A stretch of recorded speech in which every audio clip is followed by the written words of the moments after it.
Our journeys have evolved. We come from the neighborhoods of those we serve and are from very ordinary families.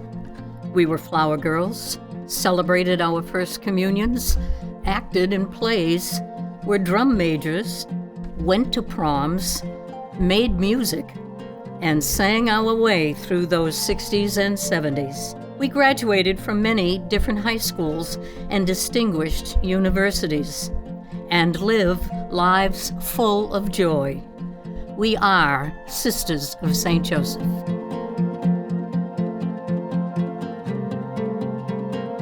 I was what you might call a raucous child. At one point I can't remember what the incident was, but my dad had become cross with me for something, and so in order to bond with me again, he decided he was going to take me to see The Bells of St. Mary. And after I saw that movie, I was going to become Ingrid Bergman. I was going to become this wonderful sister who was strong and yet loving and patient and kind. I had the Sisters of St. Joseph for my grammar school and my high school years, and so I admired a lot of them. I was not your typical candidate, but again, God works in strange ways, and so here I am 63 years later.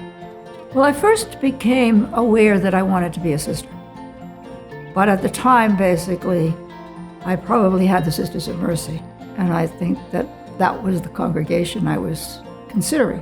When I went to Regis, when I told the story to the sister, who said then to me, "You will not be a Sister of Mercy, you will be a Sister of St. Joseph."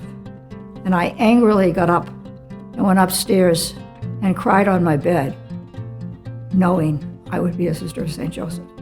But I didn't know I'd be a Sister of St. Joseph until I was at Regis. I think I knew it was the right piece when I was on top of that bed crying, to be very honest with you. Yeah, this is where it was always meant to be. I think my call to religious life came from my parents. My parents were an extraordinary couple. They were very service-minded, very active in their parish community, very active in the neighborhood. I always had that model of, service and being aware of people's needs.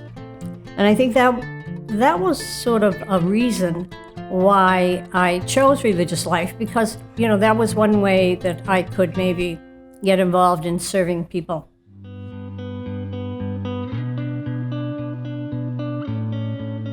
We are educators, teachers, principals, and administrators. We are spiritual leaders and support campus ministries. We are board members and trustees and continue to roll up our sleeves and serve wherever there is a need, even in unexpected and creative moments.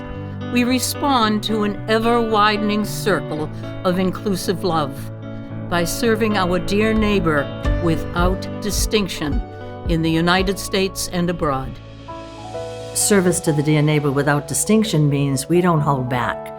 This unifying love is God's desire for all of us, and it's our desire for all people also. So if we have an opportunity to help somebody in any way at all, and we can respond to that, I think that's what it's all about. Sister Maureen Doherty, like many of the Sisters of St. Joseph, is a lifelong educator. She still has a daily presence at St. Joseph's Prep in Brighton. When I get up in the morning, I never know what my day is going to bring as far as the prep is concerned. As Director of Mission Integration, I do represent the Sisters of St. Joseph while I'm at the prep. And they know that. They know the core values of the Sisters of St. Joseph. They know God charism is service to the dear neighbor, because they speak of that a lot. So it's, again, wherever the need is, if I can bring unifying love wherever I am. So I used to look at the students and say, I have no idea what they're going through outside of this classroom. So if I can bring them any joy as I'm educating them, that would be my gift.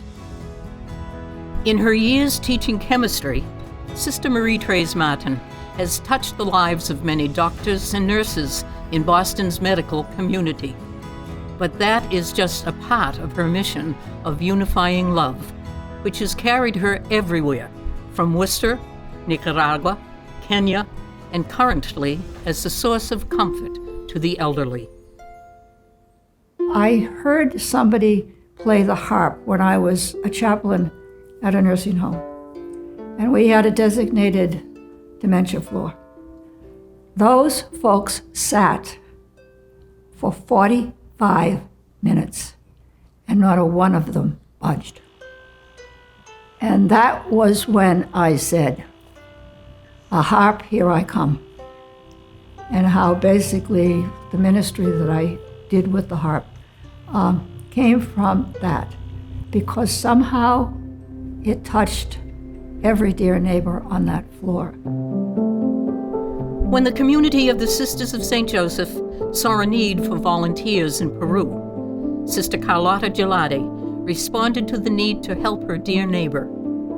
27 years later, she had taught teachers to teach religion and helped people whose lives had been uprooted by terrorists. Later experiences found her in Nicaragua, where she volunteered with surgical cardiac patients, visited El Salvador to commemorate the 35th anniversary of the sisters who had been martyred there, and served most recently as a chaplain at Children's Hospital.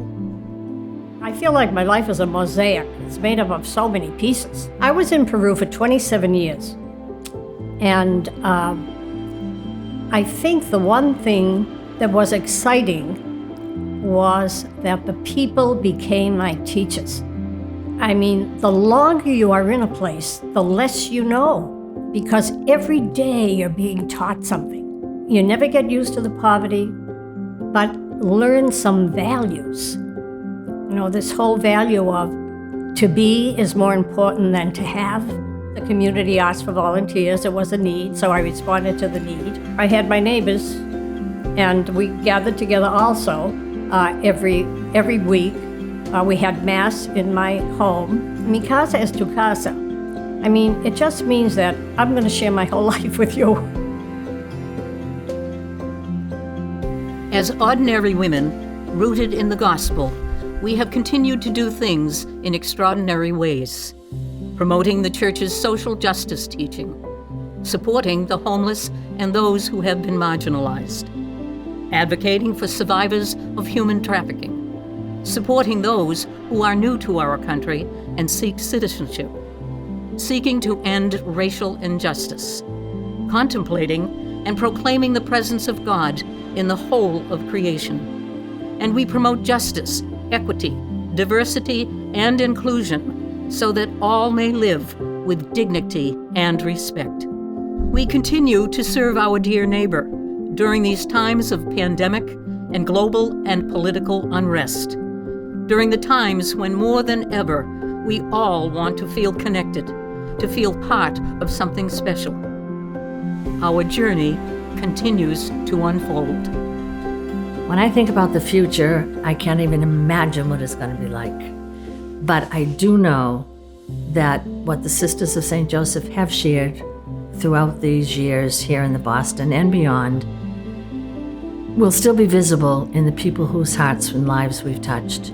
That we talk about ever-widening circles, and that's what we're all about. And I'm so very grateful for our partners in ministry, and also the fact that if we had not had generous donors throughout these years, we would not be able to do some of these things.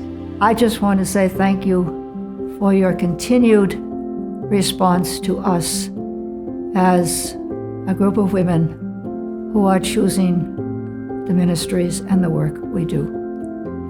Thank you very much. The donors, they have to know that this should be on their resume. Every single thing I've done. I always thought of our donors. You know, that they're a piece of this mosaic in my life, because so much of what I did, they were there with me, because if it wasn't for them, there were some ministries that we just could not do. On behalf of all the sisters, thank you for your gifts and your prayers. Thank you so much for your constant support. You are our partners in mission.